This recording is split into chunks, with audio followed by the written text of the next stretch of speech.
Bueno, sin lugar a dudas, sí, ¿no? Hay algo que se conoce como se llama riesgo país, ¿no?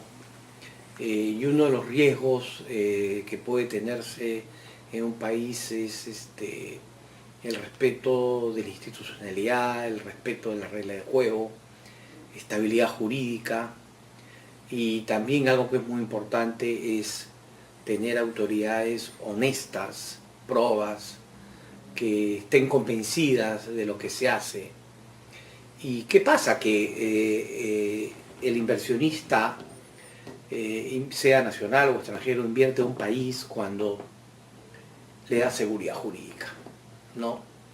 Y parte de la seguridad jurídica radica en que vamos a tener no solo magistrados o autoridades competentes, sino gente honorable, ¿no?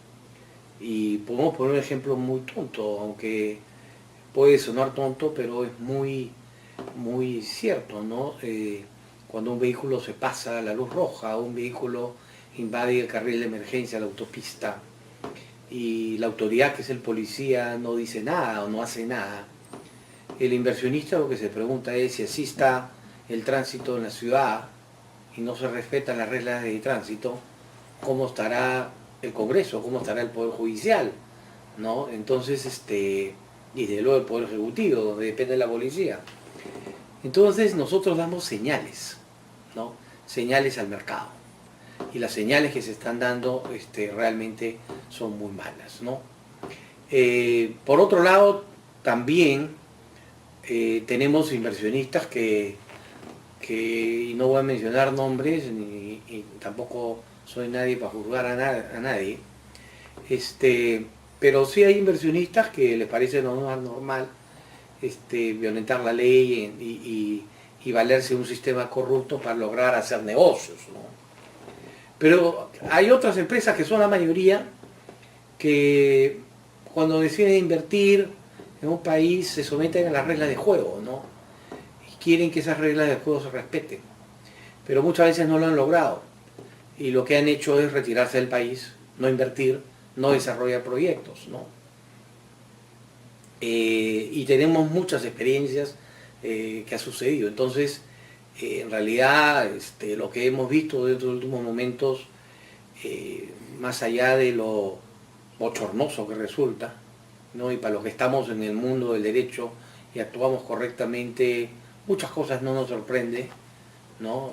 Sí, probablemente nos causó sorpresa la reventa de entradas a un Mundial de Rusia, pero eso lo vemos como algo anecdótico, pero es parte del sistema que existía, ¿no? Y el cual no se ha querido atacar, reconocer que existe y enmendar, ¿no?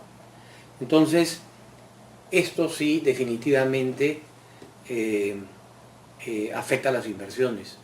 Y solo para finalizar, hace poco un inversionista del exterior vino a nuestro estudio a preguntarnos eh, cómo había sido la reforma agraria en la época del gobierno de Velasco y qué hay del pago de los bonos de reforma agraria.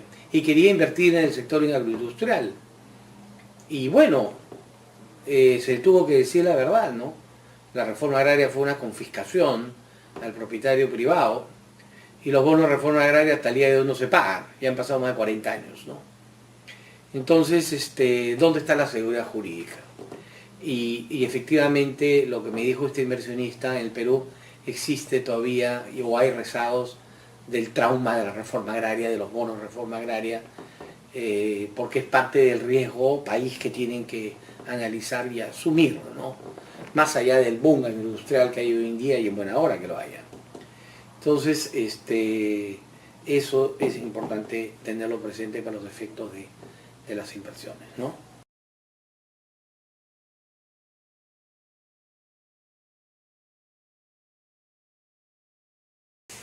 En realidad, las reformas propuestas por el señor Vizcarra pueden ser debatibles. O sea, yo creo que hay gente que puede tener una opinión formada, hay gente que puede apoyar, por ejemplo, la no reelección congresal, hay gente que prefiere que haya una sola Cámara y no la Cámara de Diputados y Senadores, hay gente que considera que el sistema de elección de los miembros del Poder Judicial, el sistema de elección actual es correcto, en fin.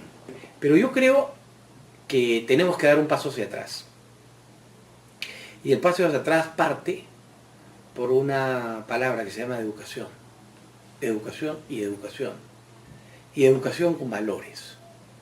Y yo creo, ¿no? Y aquí en el estudio de Chocopar también, creemos que si una persona desde su niñez no solo no es educada, sino tiene una buena formación de valores, y ahí no estoy hablando de temas religiosos, simplemente distinguir lo bueno de lo malo, ¿no?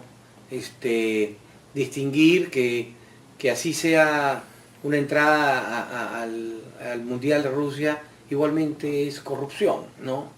Entonces, el problema es que el ciudadano peruano, ¿no? Y sobre todo parte, no digo que todo, porque no voy a generalizar, parte de lo que podemos llamar toda la administración pública que está representada en los poderes del Estado, es gente que no tiene valores, ¿no? Y ahí está el problema, ¿no? Y eso es muy grave para una sociedad, ¿no? Entonces, ¿y qué sucede? Que eso afecta desde luego la seguridad jurídica, porque si un magistrado va a resolver no apegado a ley y en todo caso apegado a la coima, entonces definitivamente el que tiene razón en virtud de la ley probablemente salga perdedor en una controversia porque otro coimió. En cambio, si tuvimos un magistrado que tiene muy claro, ¿no?, cuál es su rol y que definitivamente no debe coimear y debe resolver de acuerdo a la ley, creo que habría más seguridad jurídica y habría desde luego más inversiones en el país, ¿no? Entonces, y también lo otro es lo que los ingleses y americanos llaman el enforcement, ¿no? Hacer cumplir las leyes, ¿no? Y darle la razón a quien tiene que darse la razón. Entonces, si yo quiero desarrollar un proyecto minero y no puedo pues tener a miembros o mafiosos antimineros que lo único que quieren es coimas y extorsionar al inversionista. O quiero desarrollar un proyecto inmobiliario y tengo a los pseudo sindicatos de construcción civil que viven de la extorsión. O tenemos el sicariato o la extorsión en Trujillo. Entonces, finalmente, nuestra sociedad, ¿no?, está con un grave problema de educación y de valores. Y es por eso que creo que, si bien las propuestas del presidente Vizcarra son debatibles, discutibles y opinables, esto no va a resolver el problema. El hecho de que tengamos Senado y Cámara de Diputados no resuelve el problema mientras no tengamos los senadores y los diputados que estén educados y tengan valores, ¿no? Y así sucesivamente podemos hablar de cualquier poder del Estado.